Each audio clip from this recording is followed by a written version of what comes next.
You are Locked On Giants Postcast, part of Locked On Sports San Francisco on the Locked On Podcast Network. Your team every day.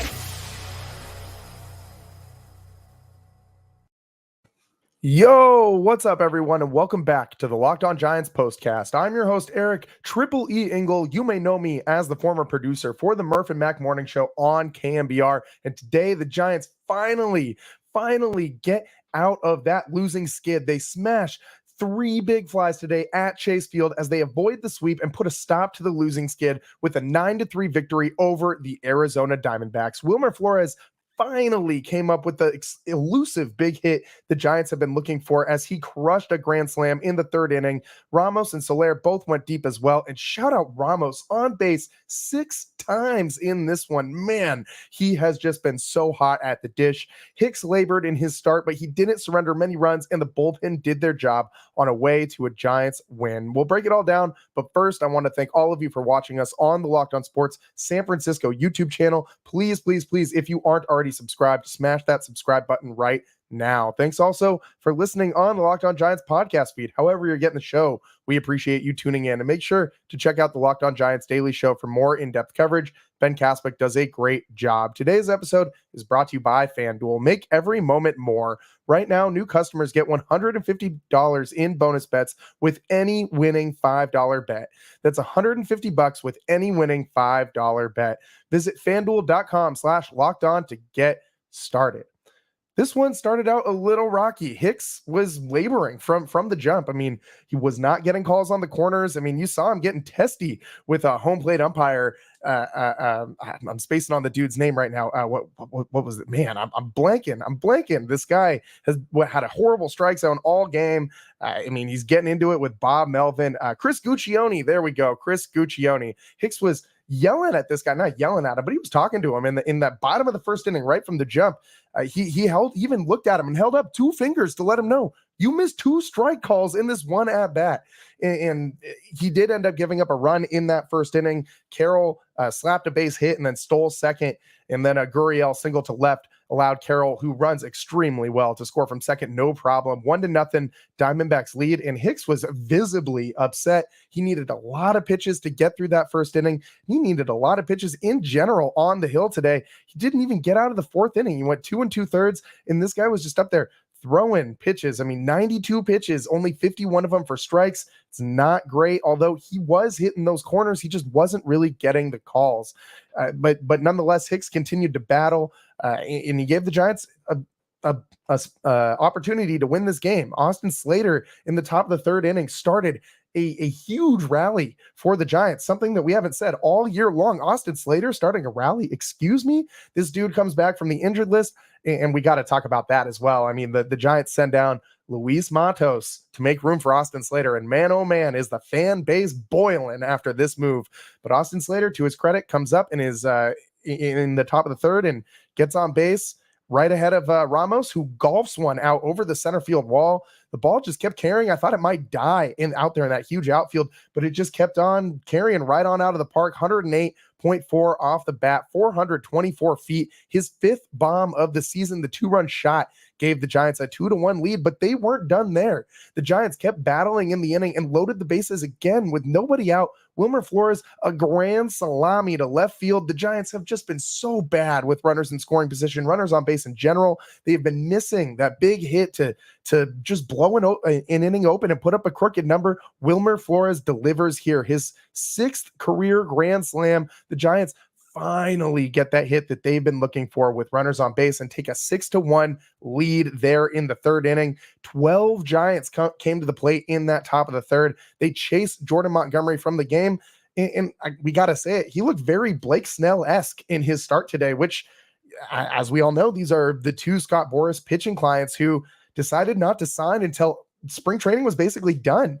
And Jordan Montgomery has not been very good for the Diamondbacks this year. His ERA up over 5, and Blake Snell, obviously, we all know what he's failed to do for the Giants. And I think this just goes to show you this is what you get when you don't have a spring training or real offseason pitching program for a pitcher. I mean, even a big league veteran like Jordan Montgomery or Blake Snell, even a former Cy Young Award winner like Blake Snell, you need that offseason program. You need spring training to ramp up. Otherwise, guys look pretty putrid out there, honestly, on the hill. So that was it for Montgomery. Doesn't make it out of the third inning. Hicks, I mean, he pitched better than Jordan Montgomery, but he didn't make it out of the fourth. He did walk in a run there in the fourth inning, gave the Diamondbacks their second run of the game. And then Hicks exited 6-2. Giants led at the time, but not in line for the win as he couldn't even get into the fifth inning. Then Sean Jelly comes in, and Pavin Smith in the fifth inning smashes a solo home run off of Sean Jelly. And he's had some home run problems this year. We've talked about this before. He hasn't been giving up many hits. He's only given up 21 hits this entire season, but 5 of those hits have gone over the fence. So that's kind of a high rate of balls leaving the yard once, at least of the hits that are leaving the yard, 4 home runs.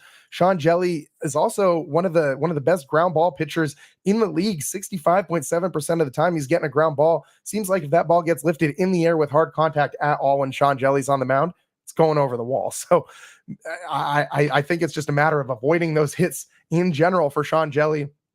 Keeping the ball down. The one that got knocked out today was a sinker that hung up in the zone, and you never want to hang a sinker up in the zone. It's one of the pitches that it's for big league hitters, one of the easiest pitches to knock over the fence.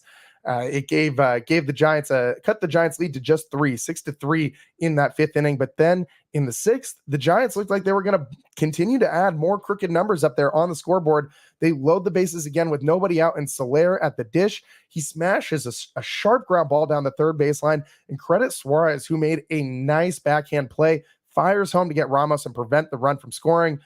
Then another infield grounder that the D-backs were able to handle and get another out at home. So now quickly you go from bases loaded, nobody out, to 2 outs, bases loaded, no runs scoring, and with Mike Yastrzemski at the plate. This was kind of a funny moment, man. He had a 3-1 count, and there was a pitch that was low. It might have barely caught the bottom of the zone, just barely caught the black, maybe, but it was borderline at best. This pitch looked pretty out of the zone to me, and instead of being called ball 4, Mike Yastrzemski certainly thought it was ball 4. Bob Melvin certainly thought it was ball 4. Yaz starts to trot over to first base, and Guccione with the late strike call as gets Yaz to come back to the batter's box. Bob Melvin starts losing his mind out there in the dugout. This guy, his face turned so red that I couldn't really see the difference between his face and like the red backdrop of the Arizona Diamondbacks dugout. I mean, it was that red color that the A is for the Diamondbacks logo. And Bob Melvin's face was pretty much that same color red, man. I mean, he's that post game that he had last night. I mean, he was already hot coming into this one. You know that this guy was ready to get tossed to invigorate the team if he needed to. In between innings, Yaz ends up striking out in that at bat. And Bob Melvin just blew his top, man, just starts screaming at home plate umpire Chris Guccione.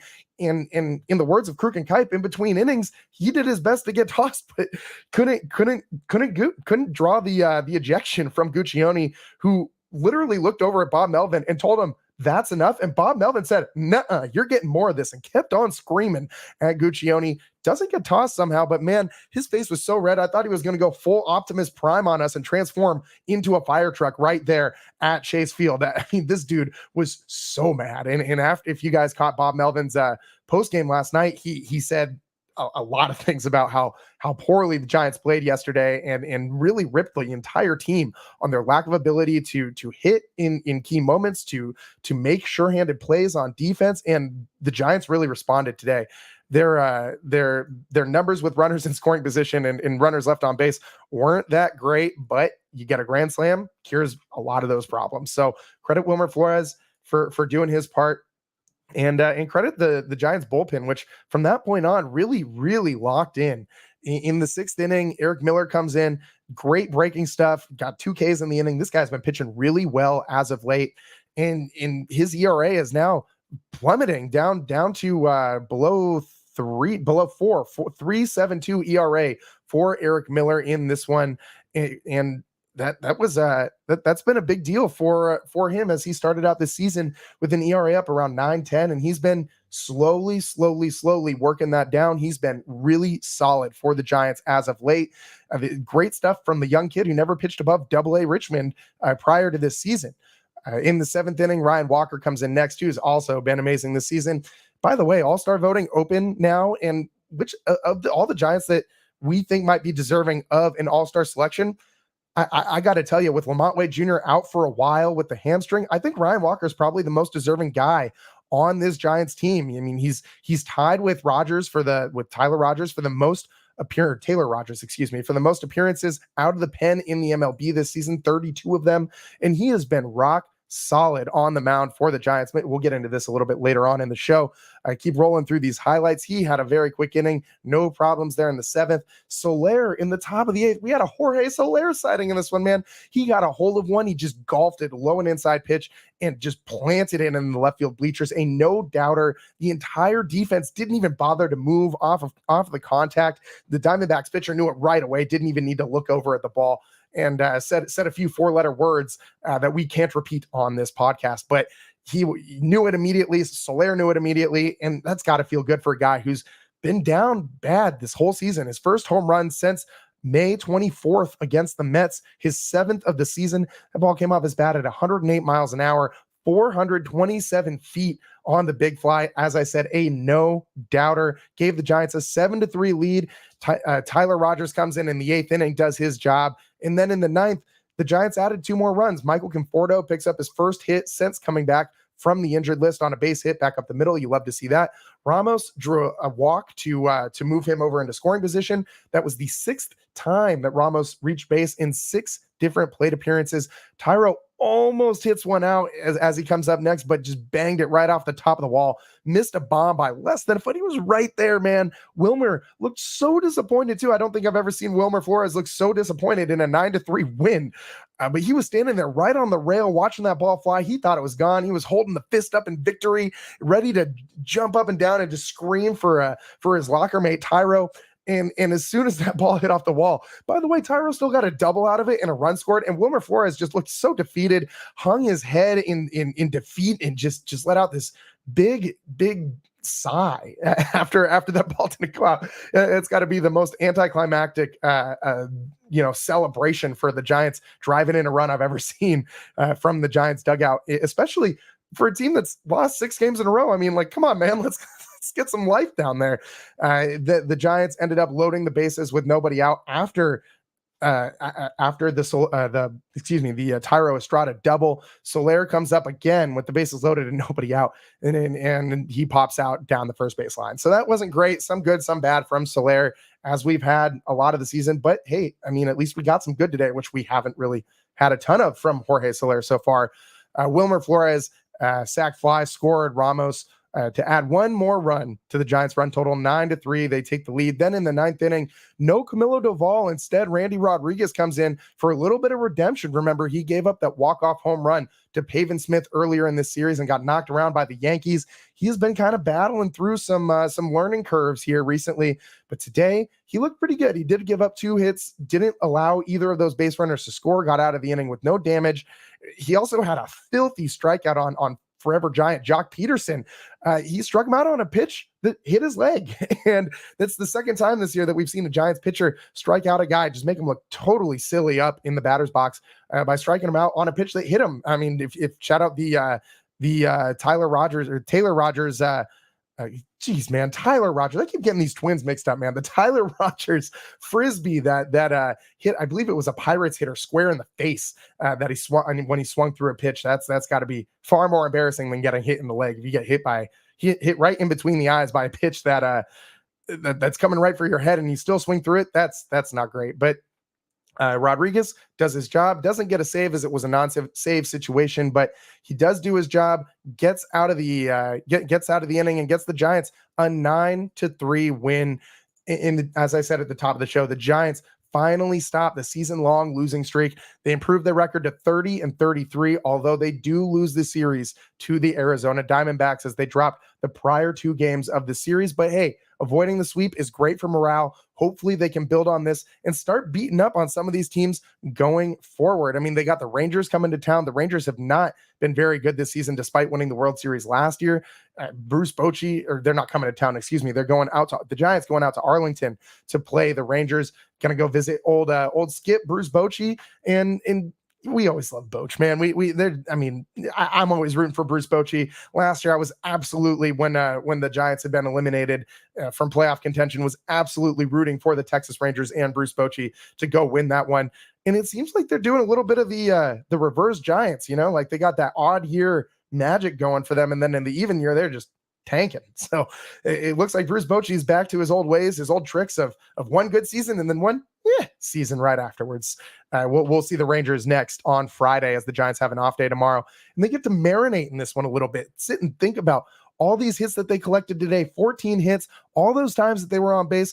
We got to talk about Elliot Ramos on base 6 times in this one in 6 at-bats. He was so good for the Giants. And we got to talk about the rest of this Giants lineup. Matt Chapman continues to get on base, his on base streak now at 23 games. And we also got to talk about the Austin Slater Luis Matos decision. Stick with us on the Locked On Giants postcast. Ton to get into after this 9-3 Giants win. Stick with us. I'm your host, Eric Triple E Engel. We'll be right back.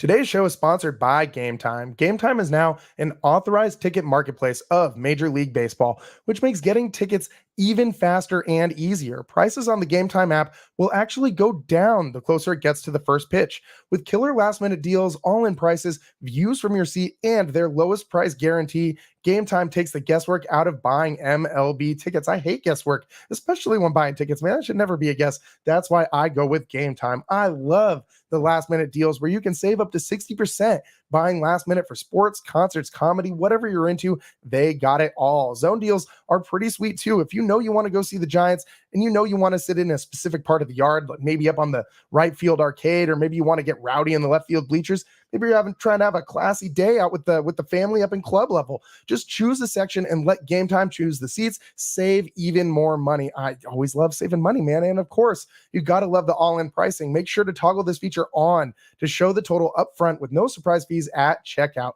Take the guesswork out of buying tickets with Game Time. Download the Game Time app, create an account, and use code LOCKEDONMLB for $20 off your first purchase. Terms apply. Again, create an account and redeem code LOCKEDONMLB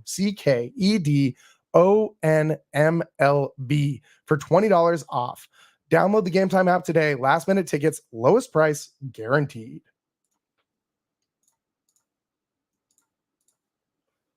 Welcome back to the Locked On Giants postcast. I'm your host, Eric Triple E Engel. Today, the Giants a 9-3 win over those Arizona Diamondbacks to avoid the sweep.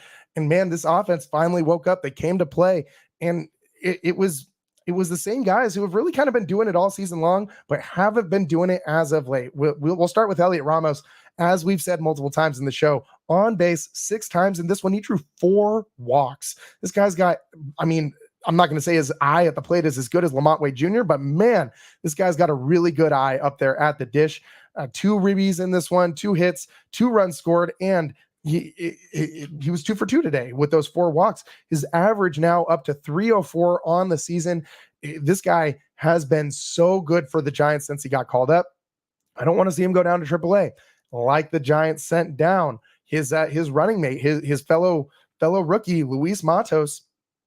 I don't like the move, man. I straight up do not like this move. Austin Slater, I think, gives you a little bit more of a solid glove out there in center field. I'll never forget last season when Alex Cobb had that no-hitter going, and Austin Slater made an insane diving play coming in the gap from center field to preserve that no-hitter, which Cobb was not able to nail down. I believe that was spoiled in the 9th inning. I was at that game. That was crushing. I really wanted to see that in person. But Austin Slater, man, he's a good glove in the outfield. I think a little bit better than Luis Matos, who will roll the dice on some plays. We have seen Matos have some highlight reel plays, flashing the leather in center field as well, though. We've seen him rob a couple home runs.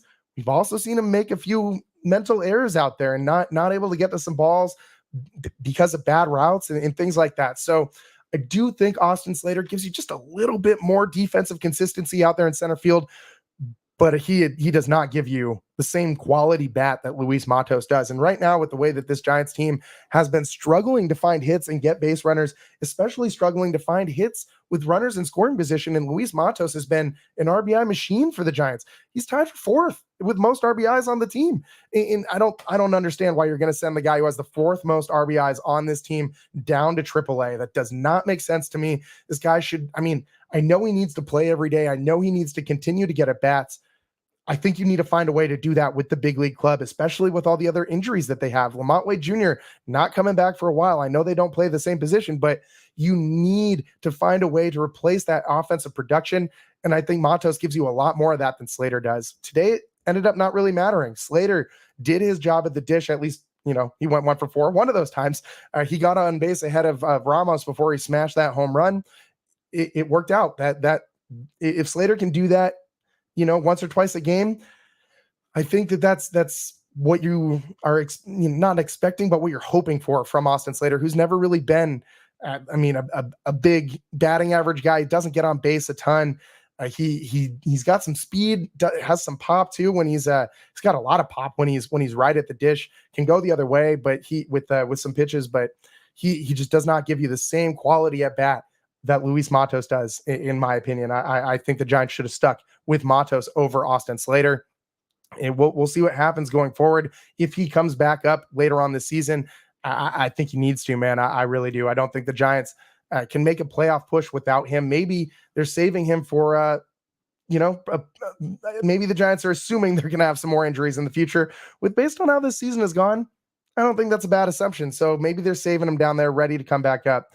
But today, Ramos really carried the load. Matt Chapman, we got to talk about him as well. His on-base streak now extends to 23 games. Matt Chapman, the 23-game streak is just one shy of his career best, a 24-game streak from 2021 when he was with the A's. And his career best was a 30-game streak also with the A's in 2018. But this is the longest streak that Chapman has had since 2021 when he was with the A's. It's also the longest on-base streak that a Giant has had since Andrew McCutchen. Shout out forever Giant Andrew McCutchen. That was back in 2018. Andrew McCutchen had a 24-game on-base streak. So Matt Chapman will look to tie this Giants record and pass it in the next coming days in the next series against those Rangers.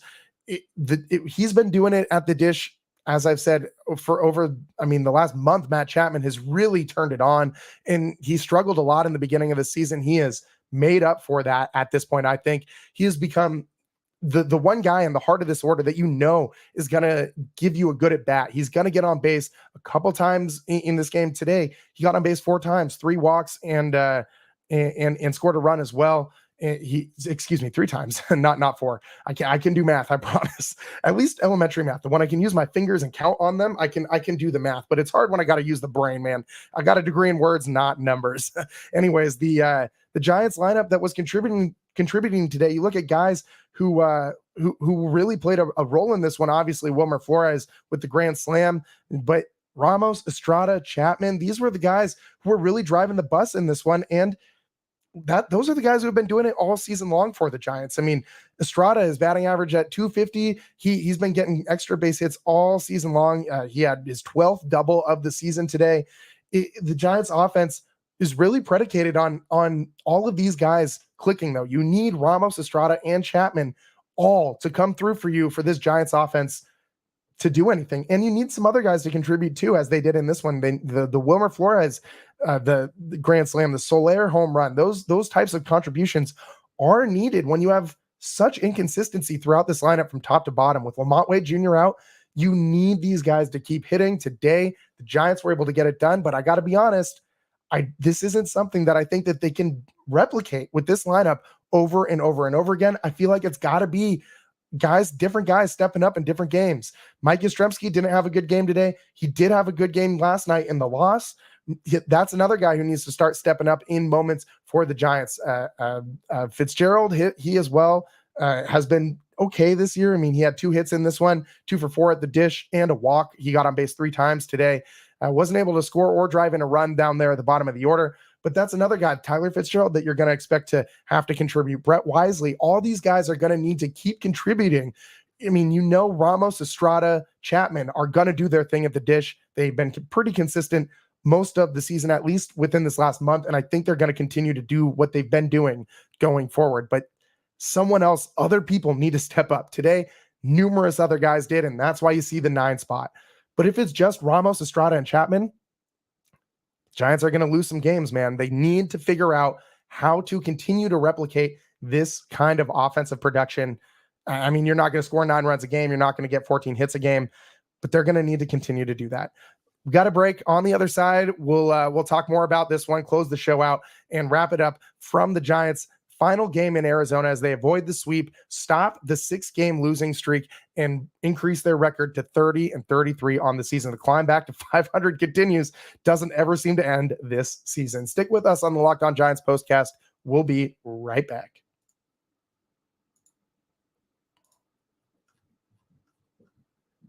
It's winner take all time in the NBA and NHL, and FanDuel's giving you a shot to bring home a big win of your own. Right now, new customers get $150 in bonus bets with any winning $5 bet. That's $150 to bet on spreads, money lines, player props, and more. And you could have got in on some stuff today. I mean, the Giants were actually underdogs on the money line, but the Diamondbacks were underdogs on the spread. It was very weird. Giants minus 100 return on the money line today from FanDuel, but they were giving the Diamondbacks 1.5 runs. San Francisco minus 1.5 today. Giants, I mean, you should have just bet Giants all over the place. Plus the over today, the over was 9, or the line was at 9.5. If you bet the over and the Giants on the spread and the money line, you were cleaning house today out at Chase Field. Visit FanDuel.com/lockedon and make every playoff shot count. FanDuel, America's #1 sportsbook.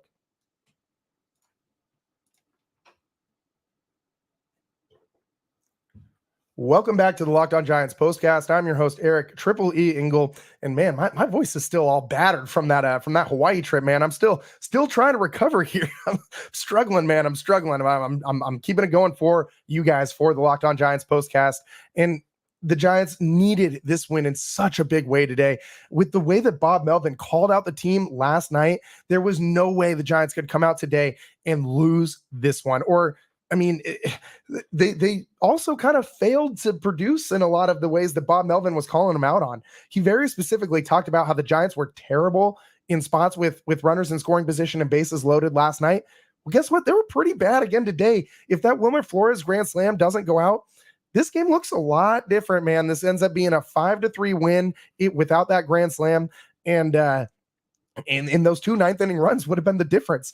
The Giants just 3 for 15 with runners in scoring position, and they still scored 9 runs. I think that's a little bit of luck.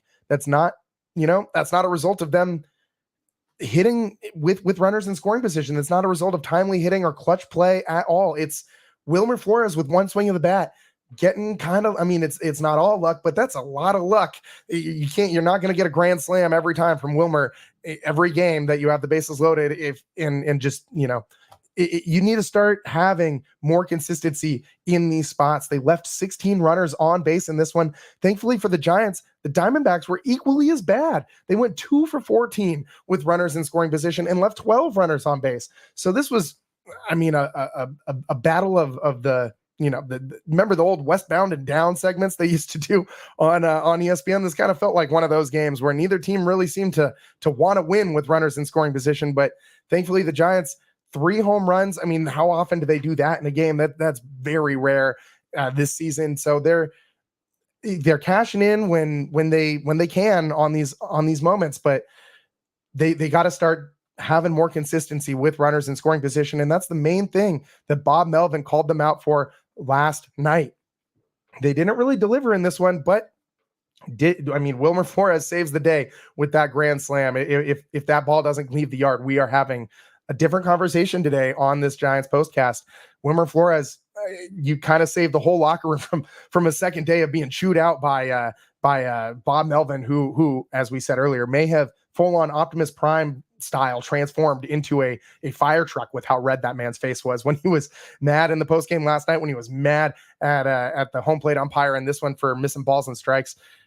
It's been tough. The Giants, one last note before we get out of here on this one, we got to really briefly talk about the bullpen and the starting pitching in this one. Let's run through it real fast. Jordan Hicks, 6 hits in 3 2/3 innings pitched, gave up just two runs though, did walk 4 guys and struck out 7. It's not very efficient. 91 pitches or 92 pitches, not efficient at all, but did his job more or less. I mean, he kept the Giants close. You would have liked to see him give the bullpen some more relief, which has been this bullpen has been, used so much. The second most innings pitched of any bullpen in Major League Baseball. Today, you saw Sean Jelly, Eric Miller, Ryan Walker, Tyler Rogers, and Randy Rodriguez. That's 5 bullpen arms the Giants had to throw in this one because Hicks couldn't get out of the 4th inning. That's something that these starting pitchers need to start doing, is giving this bullpen a little bit of a break and pitching deeper into games. Earlier in the show, we said Ryan Walker, I think, is who I'm tabbing for my Giants All-Star this year. I mean, this guy has been so good. An ERA of sub-3, and he has just been on fire. I mean, out of the bullpen, his whip under 1. He's had tied for the most appearances out of the bullpen in all of Major League Baseball. This guy just seems to, his slider is devastating. That crossover sweeper pitch that he's got, it's just unhittable, man, for right-handed pitchers. I don't know how you begin to even try to hit that pitch. I think I would look ridiculous trying to hit that pitch. I could know it was coming. I think most big leaguers probably know it's coming too. It's not like he's got a huge arsenal of pitches, and you can't hit it anyways. And I think that the way this guy's been pitching, he really, I think, deserves a look as an all-star for the Giants with Lamont Wade Jr. out. His month of May was incredible. ERA of 1.38 in 13 appearances. He had 18 strikeouts in those 13 appearances. He's got 42 strikeouts on the season, only 5 walks. He's only given up 10 runs. This guy has been so good for the Giants. And I think that's who you look to as your all-star right now, as the starting pitching has kind of fallen off recently. And Matt Chapman's been pretty good too, but with the slow start to the season, I think that Ryan Walker is a little bit better of an option, as he has been a workhorse for the Giants out of the bullpen all season long, probably the most consistent arm that they've had down there as well. I think he needs he's been roughed up a little bit recently. That last homestand wasn't too kind to him, but Ryan Walker, outside of that, the Yankees and the Phillies, which, are the best teams in baseball, he's been pretty damn good this whole season. I think Ryan Walker, for my vote, he's the Giants All-Star this year. I think the Giants probably only going to have one representative. Sorry to say. Maybe they sneak another one in if Ramos keeps just going on the unreal tear that he's been on. Maybe he sneaks in there, but it's going to be really difficult for him to, because let's be real, he didn't start the season up in the big leagues. It's going to be, a mission for the Giants to get more than one player on that all-star team. That's about all the time we got for you guys today in the show. Giants off day tomorrow as they travel down to Texas to play the Texas Rangers and go visit old pal Bruce Bochy. Thanks for tuning in. We'll see you next time. Remember, Friday, 5:05 start down there in Arlington, and an off day tomorrow. We'll be coming to you live after the Giants and Rangers on Friday. Thanks for tuning in. Appreciate you guys. The show is nothing without you guys and your contributions. So always appreciate you guys checking in the comments below, and make sure you tune in on Friday. We'll see you then. Thanks for tuning in. Peace.